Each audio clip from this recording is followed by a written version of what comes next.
এই জীবনের পরিণাম শুধু এক হরিনাম, নিরজনে বসে বসে গায়।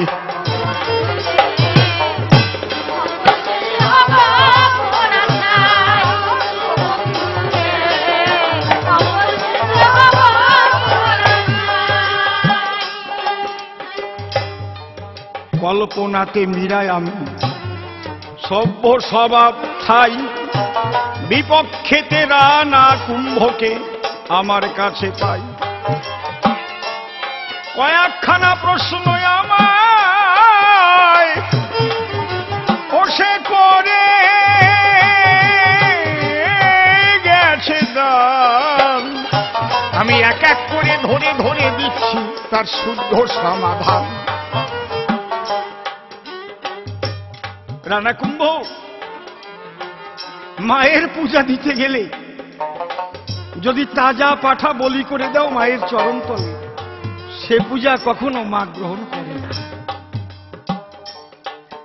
কারণ রুদ্রচণ্ডী পুরাণে লেখা আছে, আপনাদের নিশ্চয়ই দেখা আছে, পণ্ডিত বর্গ মন দিয়ে আপনারা করিবেন শ্রবণ।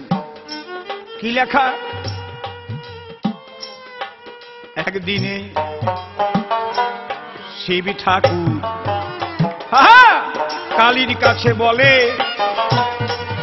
পাঠা বলি দেয় মানুষে তোমার চরণ তলে, তুমি গ্রহণ করো কিনা বলো কালী গো। কালী তার জবাবে কয়, শুনো শুনো শুনো তুমি আমার ভোলা মৃত্যুঞ্জয়। মমদারে মম যজ্ঞে জোনারা পশুঘাতকা, তে নরা নরক জানতি যাবৎ চন্দ্র দিবাকরম। আমার যজ্ঞ আমার দ্বারে যদি কোন নারী নরে পশু বলি দেয়, অন্তর দিয়ে দেখো ভেবে যতদিন চন্দ্র সূর্য জগতে রবে, কুম্ভীপাক নরকে তারা হইবে নিলয়। এই যদি হয় মা কালীর কথা, কোন বিধান ধরে তাজা পাঠা বলি করো তোমরা মায়ের দ্বারে। যৎ যৎ আচরতি শ্রেষ্ঠ তত্ত্ব দেবতর জন।